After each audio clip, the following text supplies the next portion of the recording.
365 대화를 위한 성경 통독 시간입니다. 8월 8일 221차입니다. 오늘 읽으실 말씀은 이사야 36에서 39장이고 묵상하실 본문은 이사야 36장 1에서 3절입니다. 말씀의 개요입니다. 이사야서는 1에서 35장, 36에서 39장, 40에서 66장 모두 3부로 구성되어서 택한 백성의 심판과 회복, 그리고 종말론적 구원이 올 것을 다중적으로 교차하여 예언한 내용입니다. 2부인 36에서 39장은 1부와 3부 사이에 아수르의 유다 침략 사건 전후에 발생한 세 가지 역사적 사건을 다루고 있습니다. 1부의 예언이 성취된 것과 3부의 바벨론 포로 시대를 암시하는 역할을 하지요. 첫 사건은 아수르의 침략과 극적으로 구원받는 것. 두 번째는 불치의 병에 걸렸던 히스기야가 15년 더 생명을 연장받는 것이고, 세 번째는 바벨론 왕의 사신이 왔을 때 히스기야 왕이 실수하고 하나님의 심판이 임할 것을 예언한 내용입니다.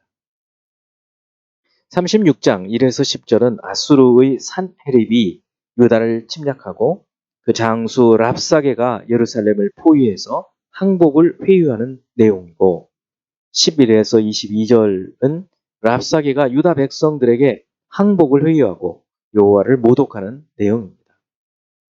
37장 1에서 7절은 아수르의 위협에 히스기야 왕이 성전에서 하나님께 간구하고 선지자 이사야에게 소식을 전하는 이야기이고, 또 이사야를 통한 하나님의 구원의 약속입니다.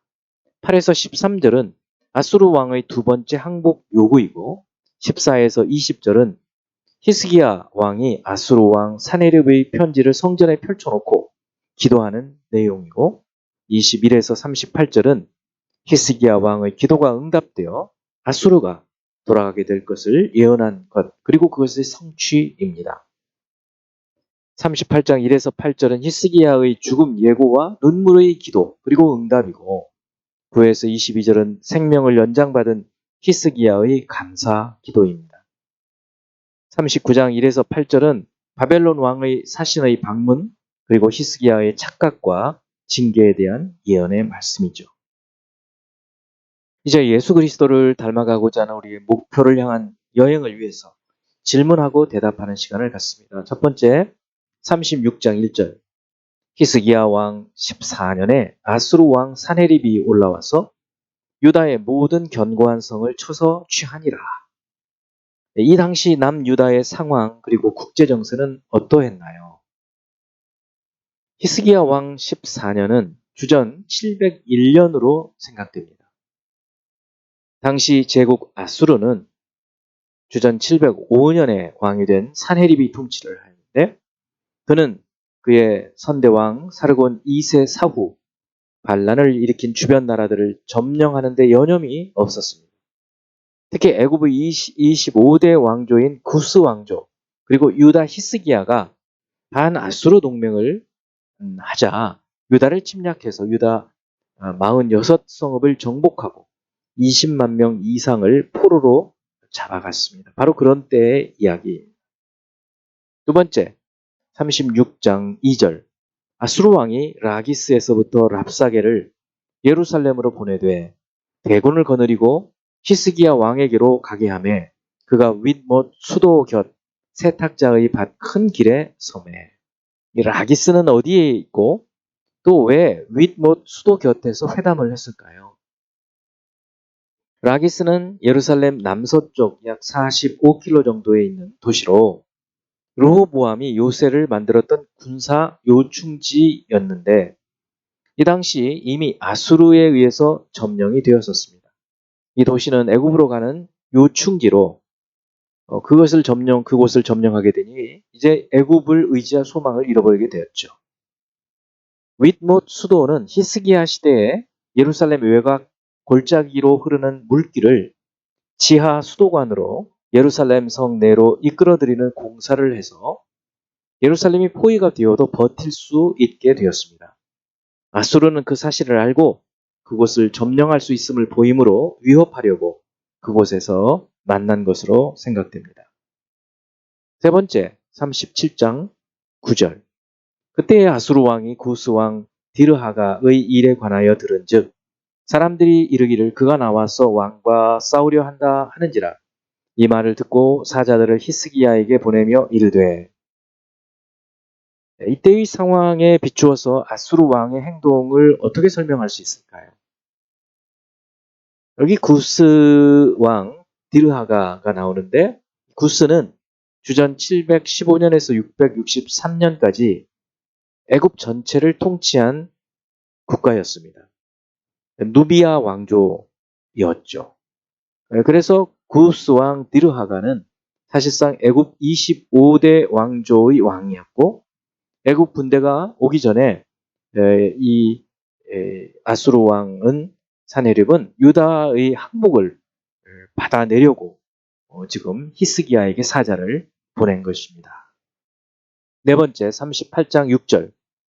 너와 이 성을 아수르 왕의 손에서 건져내겠고 내가 또 이 성을 보호하리라. 이 말씀으로 미루어 볼 때